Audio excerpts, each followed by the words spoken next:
Hello, I'm Spade.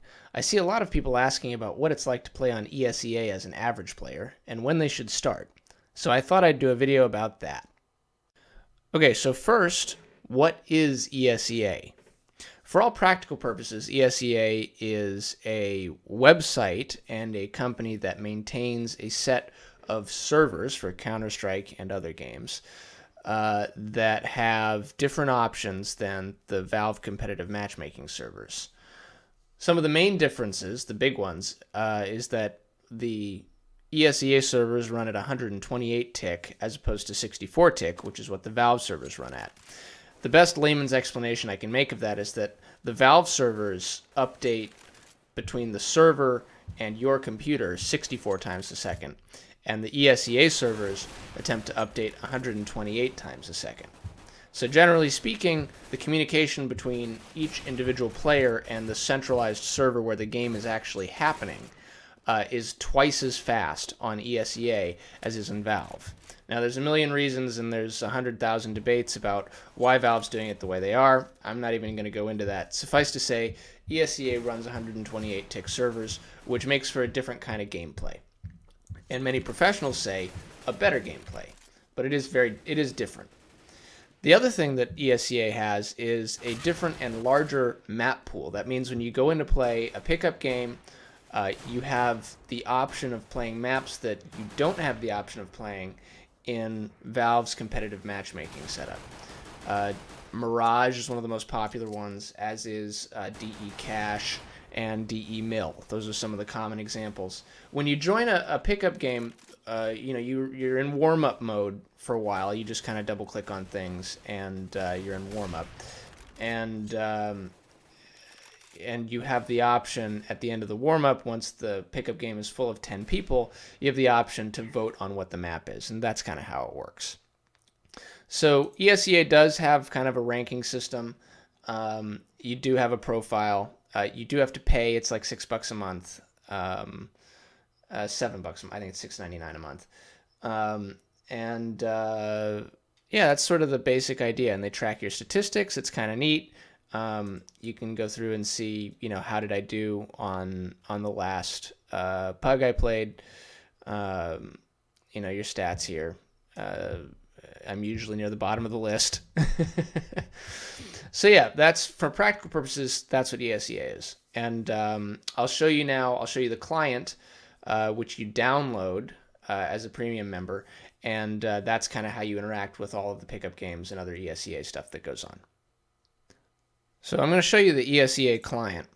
I actually have it running, which means it's in my tray. That's one thing to note, is that if you play a game and then you exit and then you don't see the ESEA client down here, it's because it's been minimized down here on the right.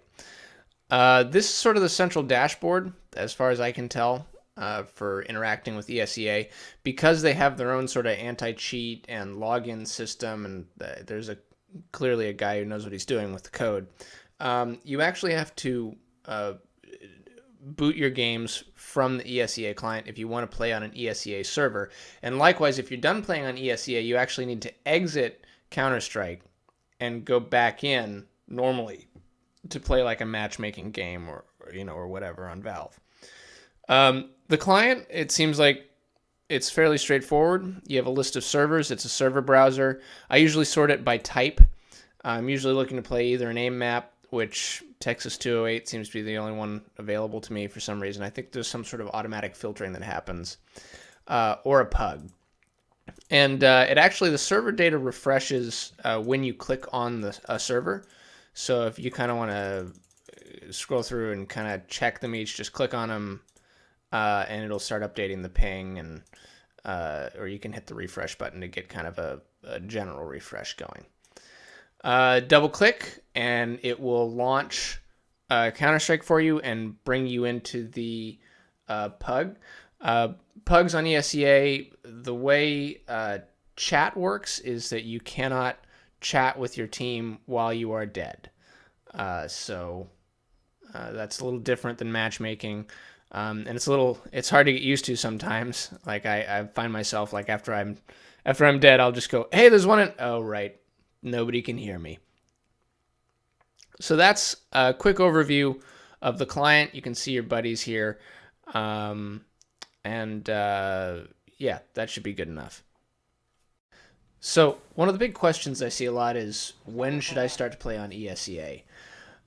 I'm kind of an average player. Me personally, on Valve's matchmaking system, I'm a Gold Nova 2 right now, which is pretty average. It's this 2-star thing. It's kind of right in the middle. So these are just some clips of me playing on ESEA matches. To be honest, they're probably clips of me doing better than clips of me doing worse. I think these are probably sort of better examples of my play.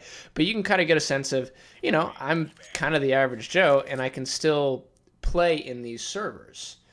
ESEA actually has a ranking system, kind of like the ELO rank setup, except that they actually tell you how it works. It's called RWS, and it stands for Rounds Win Share.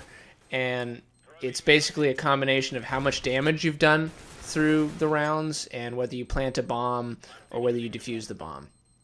And you only get RWS points if your team wins the round, which mine didn't in that case, so I get no RWS from that, play. I really enjoy playing on ESEA as kind of an average player. I think I learn a lot faster. Being able to play on the 128 tick servers is fun. It is different. I do get my ass handed to me a lot. I was playing Mirage the other day, and holding connector was insanely difficult. That happened to me like 3 times, and I tried, different ways of approaching that. It just wasn't working. I think it's a good opportunity for me to get better in a scenario where I'm going to have examples around me. I'm going to have examples of... I didn't even realize I had a nade kill there. I have good examples to follow in the other players. Another thing people ask about is whether or not there's much strategy in ESEA PUGs, like whether teams, pickup game teams actually plan out strats, call things, and do kind of teamwork stuff. So I included a clip of someone, volunteering to do some strat calling on Mirage earlier. So we'll watch that here in a sec.